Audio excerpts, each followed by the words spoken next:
절입니다. 사가랴와 엘리사벳에 대한 이야기입니다. 혹시 사가랴와 엘리사벳이 누구인지 아십니까? 네, 아시는 분들이 계시는군요. 고개만 끄덕거리지 마시고 말씀을 해주시면 참 좋겠는데, 네, 세례 요한의 아버지와 어머니입니다. 사가랴와 엘리사벳입니다. 이 두 사람의 모습을 통해서 오늘 이 시대에 축복받는 방법이 무엇인가에 대해서 한번 이야기를 해보고 싶습니다. 내용인즉슨 이런 내용입니다. 사가랴와 엘리사벳이 아들이 없었습니다. 아이가 없었습니다. 아이가 없었던 이 두 사람이 아이를 갖게 되는 과정입니다. 근데 그 아이가 여러분들이 잘 아는 것처럼 예수 그리스도의 오심을 예비하고 예수 그리스도에게 세례를 주기까지 한 세례 요한입니다. 한때는 많은 사람들이 세례 요한을 선지자라고 생각을 했습니다. 오실 즉 예수 그리스도라고 사람들이 생각할 정도의 그만한 영성을 가지고 그만한 실력을 가지고 그만한 추앙을 받는 사람 중에 한 사람이었습니다. 이 사람의 아버지인 사가랴와 엘리사벳입니다. 사가랴는 특별히 제사장입니다.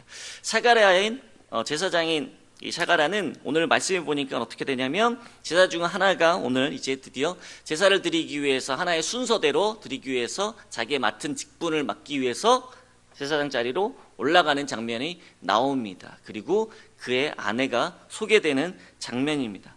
오늘 어떻게 해서 과연 사가랴와 엘리사벳이 아이가 없던 두 사람이 하나님께 축복을 받는가에 대한 이야기입니다. 오늘 5절에 보니까 이런 내용이 나옵니다. 우선 사가랴와 엘리사벳이 소개가 됩니다. 그리고 6절에 보니까 이런 말씀이 있습니다. 이 두 사람이 하나님 앞에 의인이니 주의 모든 계명과 규례대로 흠없이 살았더라라고 얘기하고 있습니다. 사가랴와 엘리사벳이 살았던 시대가 어떤 시대냐면 오늘 보니까 5절에 보니까 유대왕 헤롯 때라고 이야기를 하고 있습니다. 즉 로마에서 파견 나온 대리인으로 있었던 헤롯 왕이 다스리던 시대입니다. 이 시대는 어떤 시대입니까? 핍박이 시작되는 시대입니다. 로마가 이스라엘을 유대 민족들을 억압하고 압박하는 그 시대였습니다. 즉 신앙은 있었지만 그 신앙을 제대로 지킬 수 있는 그런 환경에 있지 못했던 그런 시대였습니다. 그런 시대에서 자기 신앙을 지키고 믿음대로 규례대로 행할 수 있었다라는 것은 쉽지 않았습니다. 한번 여러분들께 여쭤보고 싶습니다. 여러분들 오늘 혹시 새벽 기도에 오시는데 누가 막았습니까? 새벽 기도에 오는데 가지마! 오면 안 돼! 넌 안 돼! 절대 가면 안 돼! 새벽 기도에 가는데 핍박을 할 거야! 막 이렇습니까? 요즘에 그런 시대는 많이 지났습니다. 혹시 그랬다면은 신고하시면 됩니다. 요즘 종교의 탄압이 심하기 때문에 신고하시면 됩니다. 종교의 탄압이 심한 곳이 한 곳이 있습니다. 학교입니다. 저희가 지금 들어가고 있는 중학교는 아직도 종교의 탄압이 심합니다. 그래서 학교 안에서 제가 살짝만 하나님에 대해서 또는 예수님에 대해서 교회에 대해서 소개하면 곧바로 교육청에 신고가 들어갑니다. 그래서 저도 참 몰래 이렇게 사역을 하고 있습니다. 몰래 사역해서 아이들한테 몰래 복음을 전하고 있습니다. 그럼 아이들도 몰래 복음을 받아들이고 있습니다. 아마 근데 지금보다는 이 사가랴와 엘리사벳이 살았던 이 시대는 아마 그 종교적인 탄압이 더 심했을 것입니다. 그런 심했던 시대에 살았던 사가랴와 엘리사벳이 축복을 받을 수 있었던 비결은 무엇이었냐면 오늘 6절에 말씀하시는 것처럼 의인이고 주의 모든 계명과 규례대로 흠없이 살았다라고 표현하고 있습니다. 그렇다면 주의 규례대로 흠없이 산다라는 게 무엇입니까? 예배를 잘 드리는 거? 예배를 빠짐없이 드리는 거, 모든 새벽기도를 참여하고 모든 수요일과 모든 금요일을 모든 주일마다 예배 때마다 다 참여하는 것이 규례대로 사는 것입니까? 근데 그것이 맞을지도 모릅니다. 그러나 그 다음에 뭐라고 얘기하고 있습니까? 모든 계명과 규례대로 흠없이 살았다고 얘기하고 있습니다. 예배를 잘 드리는 것뿐만 아니라 그 예배 가운데 우리가 받았던 모든 은혜들을 실생활 가운데에서 실제로 실천하면서 사는 삶을 우리가 살고 있냐라는 것입니다. 예배 때 목사님이 말씀하고 계십니다. 여러 가지 말씀을 하십니다. 어제 있었던 말씀은 기억을 하십니까? 기억은 하십니까? 요즘 가을이라서 목사님이 가을을 타시는 것 같습니다. 메시지에 가을에 좀 이런 분위기가 막 느껴지지 않으십니까? 저만 느끼는군요. 어제 메시지는 들으셨죠? 네, 다행입니다. 메시지를 듣는 것으로 끝나는 것이 아니라 그 메시지가, 그 설교 말씀이 우리 삶 가운데 적용됐을 때 내가 실천할 수 있는 삶이 되어야 되는데, 실천하지 않고 듣고 난 다음에 좋은 말씀 들었어. 오늘 좋은 말씀은 참 좋았어. 좋네. 이게 아니라 그것을 실천해보고 한 번쯤 적용해보는 것이 필요하다는 것입니다.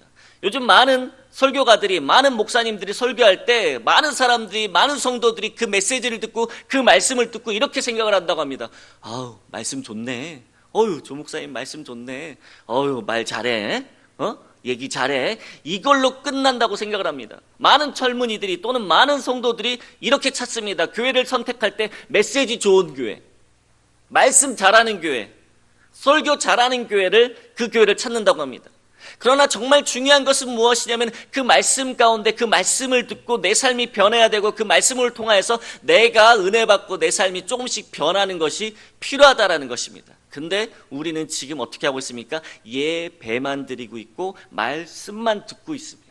좋은 강연을 듣고 있습니다. 세상에 지금 좋은 강연들이 넘쳐나고 있습니다. 세상에 많은 사람들이 좋은 이야기들을 하고 있습니다. 세상에 많은 사람들이 좋은 세미나, 좋은 강의들을 통해서 사람들한테 감동을 줍니다. 근데 점점 갈수록 사람들이 그 이야기를 듣기만 하지 실천에 옮기지는 않습니다.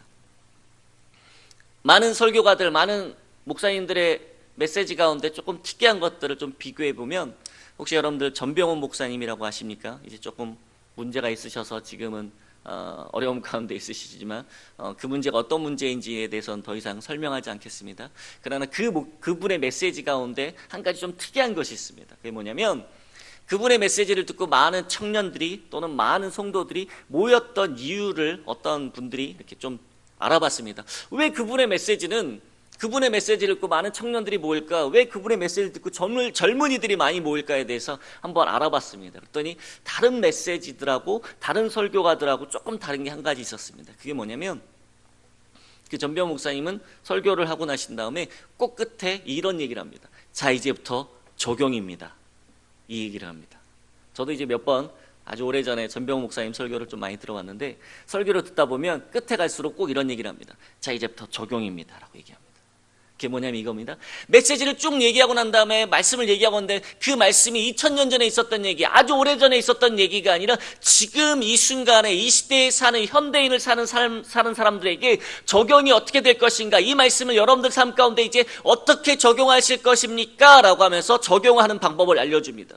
근데 그 메시지를 듣고 그 적용점을 듣고 많은 청년들이 좋아한다고 합니다.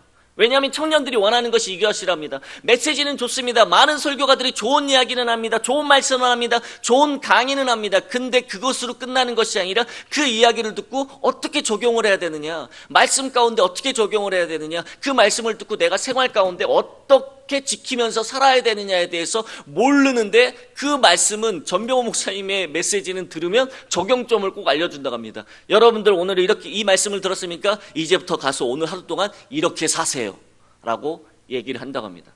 저도 오늘 설교가 끝나고 난 다음에 여러분들한테 얘기할 겁니다. 이렇게 사세요. 지키시기 바랍니다.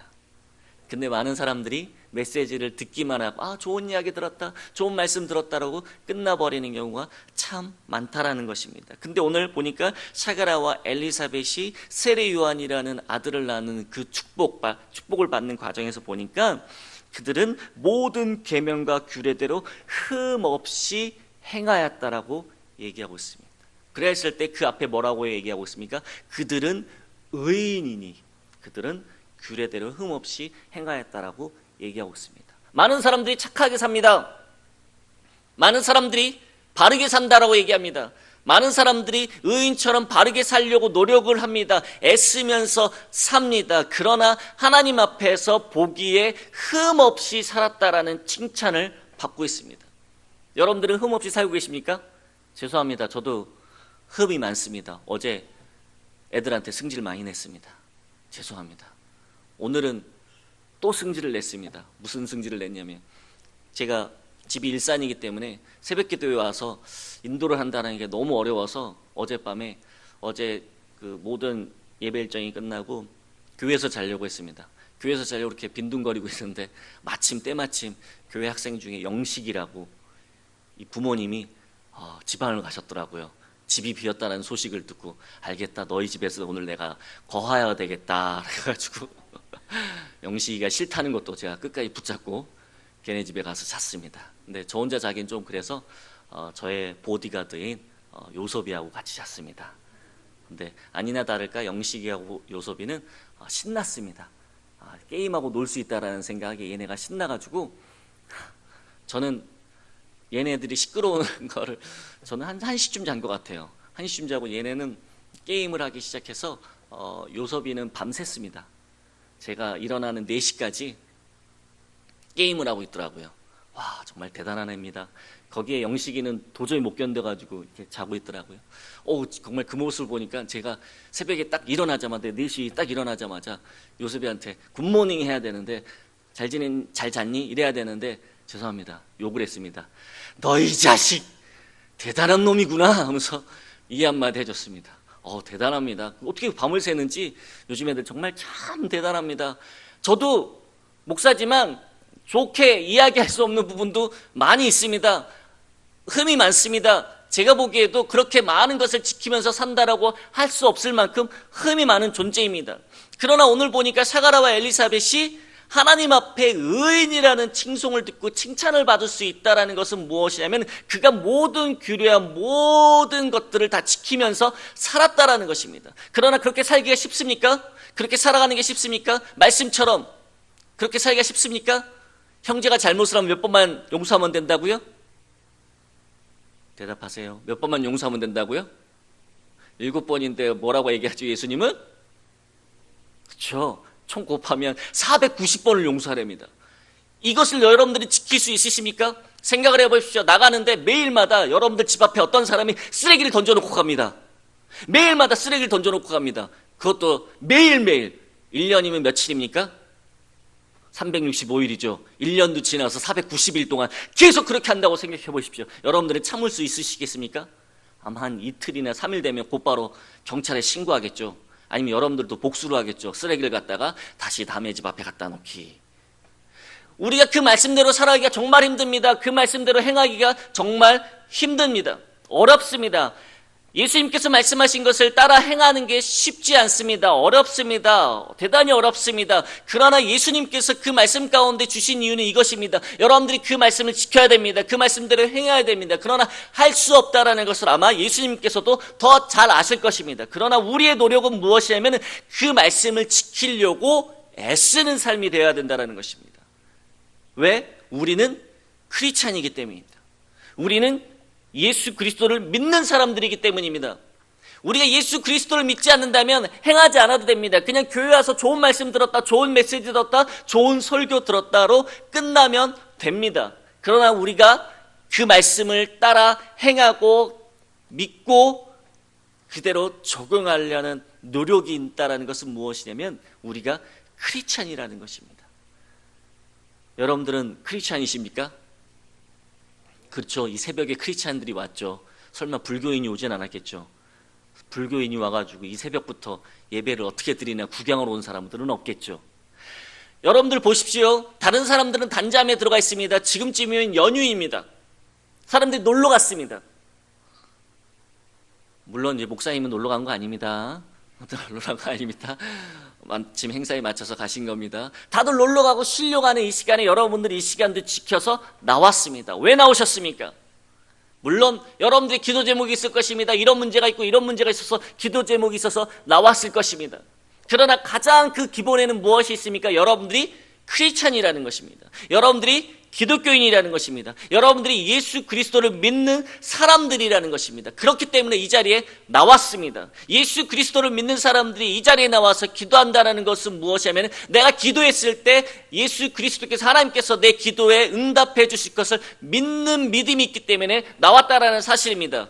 이게 바로 기독교인입니다.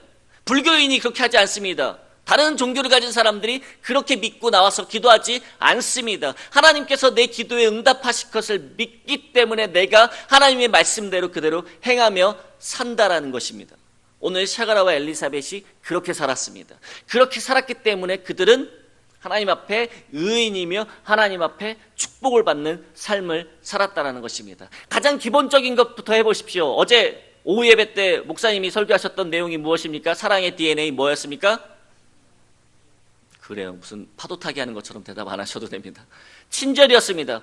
어렵습니다. 쉽지 않습니다. 친절을 베푼다라는 게 쉽지 않습니다. 아는 사람한테는 친절을 베풀죠. 아는 사람한테는 친절을 베풀지만 알지 못하는 사람한테 친절을 베푼다라는 게 쉽지 않습니다.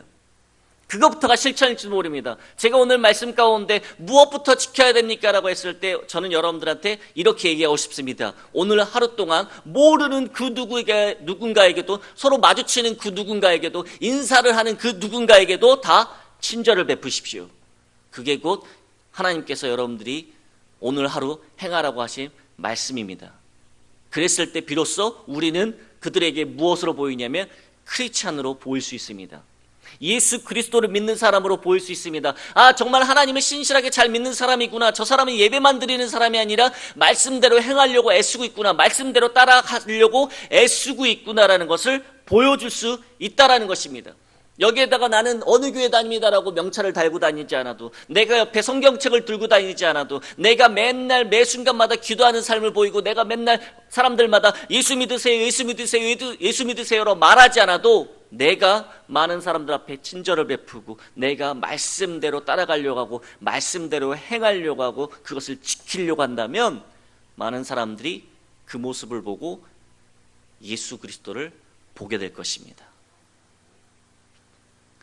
샤가라와 엘리사벳이 가장 어려운 시대에, 힘든 시대에 축복을 받을 수 있었던 건 딱 하나였습니다.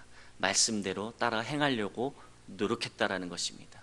그랬을 때 비로소 하나님께 의인이다라는 칭찬을 받을 수 있었다라는 사실입니다. 이 아침에 많은 기도 제목을 가지고 나오셨을 줄 믿습니다. 기도하시는 가운데 이 마음을 가지시기 바랍니다. 내가 기도했을 때 하나님께서 들어 응답하실 줄 믿습니다. 아니, 벌써 이 자리에 나온 그 순간 그 기도 제목들은 응답될 줄 믿습니다. 믿으십니까? 그 믿는 믿음이 여러분들 삶 가운데 오늘 적용되기를 소망합니다. 그랬을 때 여러분들의 모든 말과 행동이 다른 사람들한테 보여졌을 때 예수 그리스도가 증거되기를 소망합니다. 아멘.